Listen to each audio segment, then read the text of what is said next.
Alors bonjour à tous, moi je m'appelle Antoine Averland, donc je suis ici en alternance au sein de la cellule auto.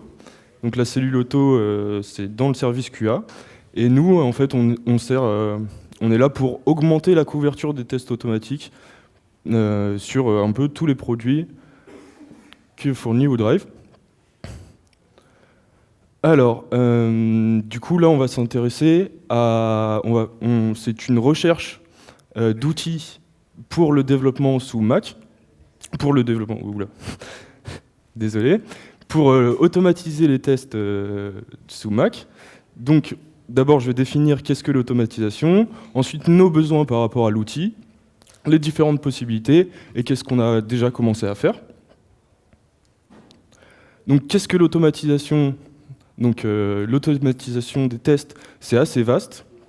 Ici, pour la recherche d'outils, on s'intéresse aux tests d'interface, donc où on va tester, en fait, on va créer des scripts qui vont aller remplacer entre guillemets le chargé de test. Donc les scripts vont directement cliquer sur les produits et on va pouvoir détecter des bugs.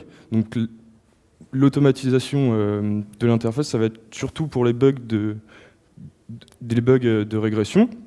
Donc ça va nous permettre de gagner du temps sur les phases de recettes et aussi de gagner du temps sur la détection des bugs. Oula.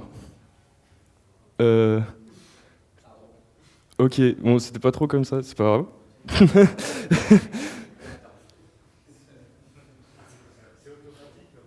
Ouais, voilà, c'est automatique.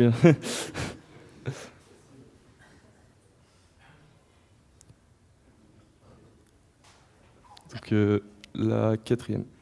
Ouais, c'est pas grave. Donc nos besoins par rapport à cet outil, donc on a besoin que ce soit sur Mac, parce que par exemple on a déjà un outil qui est Ranorex pour faire de l'automatisation sous Windows ou mobile, mais on peut pas l'installer sous Mac. Donc la détection des éléments par ID, je vais revenir dessus quand je vous présenterai le premier outil.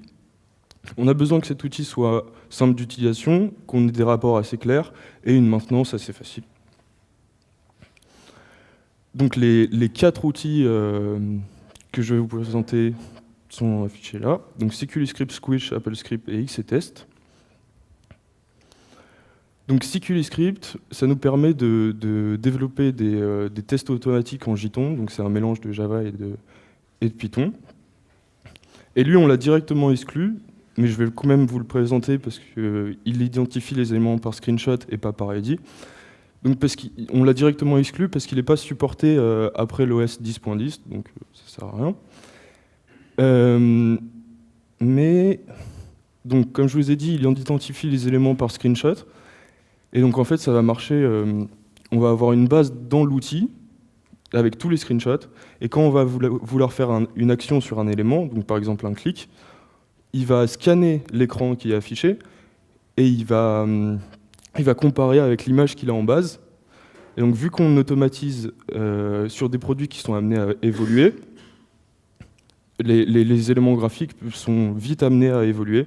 Donc, ça apporte trop de maintenance par rapport à ça. Donc, celui-là, 0. Voilà.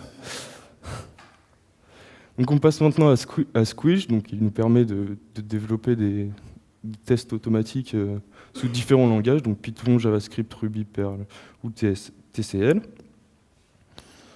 Donc l'avantage, c'est qu'on n'a pas de dépendance sur les screenshots, on les repère par ID.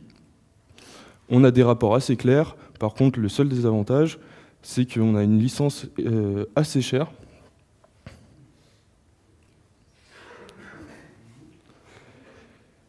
Et donc, je vais vous présenter aussi AppleScript. Donc AppleScript, c'est pas totalement fait pour les tests automatiques, mais on peut en faire.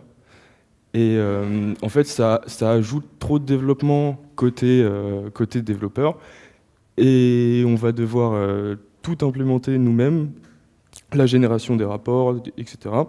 Donc en fait, sur Internet, on voit qu'on peut faire du test automatique, mais au final, c'est pas vraiment fait pour ça.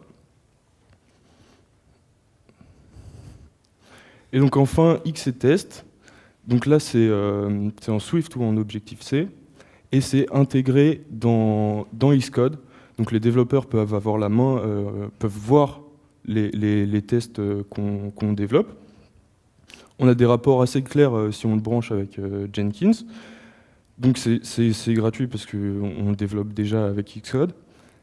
C'est basé sur les API d'interface Cocoa. Donc ça permet en fait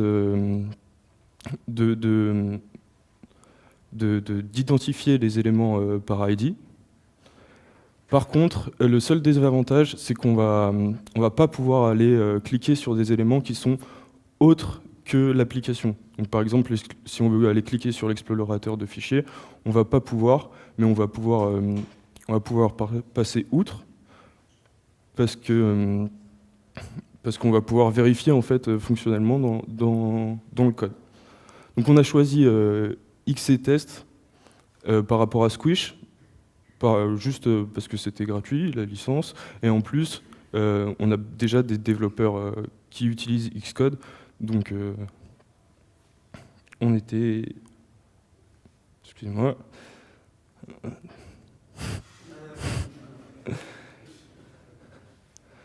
Hop. Donc maintenant, je vais passer une petite démo pour vous illustrer. Donc on va lancer un premier test. Donc la démo, ça va être par rapport à WebSynchro Mac.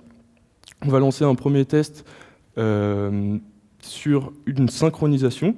Donc on va avoir deux dossiers qu'on va synchroniser avec les WebSynchro. Donc là, on va vérifier premièrement qu'on peut créer une synchro avec WebSynchro, donc avec les clics. Et deuxièmement, on va vérifier si cette synchro, c'est vraiment les mêmes contenus en local et en ligne. Et un deuxième test qui lui est amené à fail.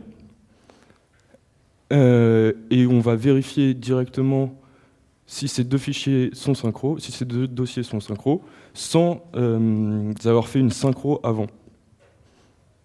Hop. Voilà. Alors, donc c'est directement inclus dans le projet. Donc on peut voir ici les tests d'UI. Donc on voit pas très bien, mais c'est ici. Et donc là, j'ai ma démo. Je vais pouvoir lancer soit les tests tout d'un coup, soit un par un. Donc là, je vais les lancer un par un pour vous montrer. Donc ici, on récupère les informations du serveur pour nos dossiers. Ici, on va aller cliquer sur les éléments pour créer la synchronisation. On va attendre que la synchronisation se termine et on va vérifier la synchronisation pour ce dossier et ce dossier en ligne.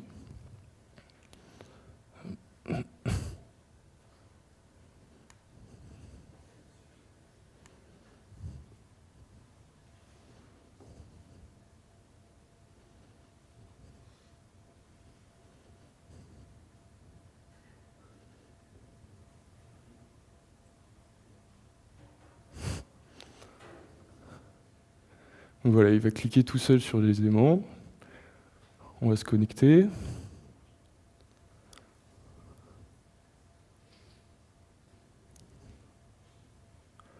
On va créer une synchronisation.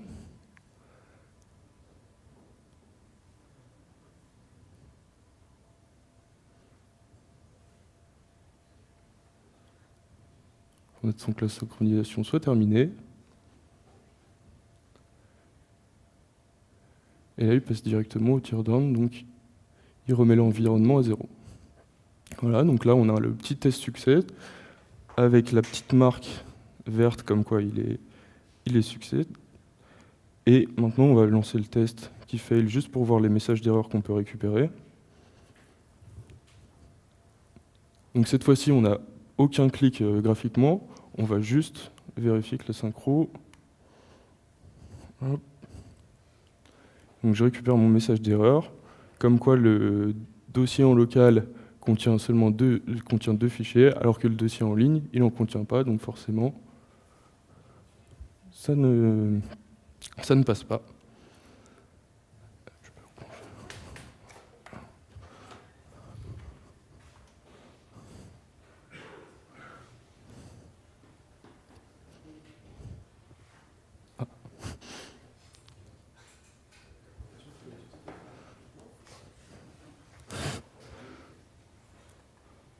Au pire, c'est pas grave, il n'y avait que merci.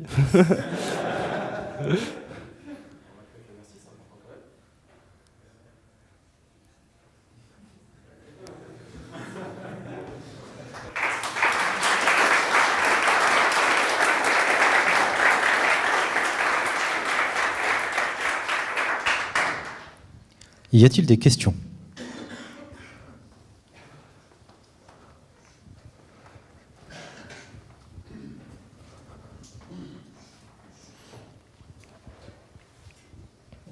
On entend, c'est bon. Est-ce que cet outil a la possibilité d'automatiser côté mobile? Oui, on va pouvoir automatiser côté mobile. Et est-ce qu'il faut obligatoirement relier la tablette au Mac? J'avoue, je sais pas. Tu sais pas? Ok. Et du coup, c'est du code pur, hein? Ouais, c'est que du code. Ok. Il y a un recorder, mais Il marche pas très bien.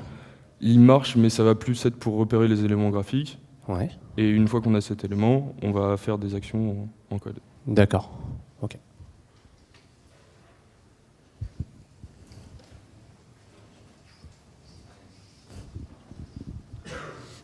C'est pas problématique pour la QA de manipuler autant de langages différents finalement? Moi, ça fait à peine 2 semaines maintenant que je suis dessus, et c'est très formateur pour moi, parce que je suis en alternance, et je connaissais pas du tout le Swift, et franchement, c'est cool. Et oui, c'est un peu difficile de manipuler autant de langages, puisqu'on a des tests web en JavaScript, on a des tests avec Ranorex qui vont faire le mobile et Windows en C#, et puis maintenant, on ajoute Swift, donc ouais, ça fait beaucoup de langages.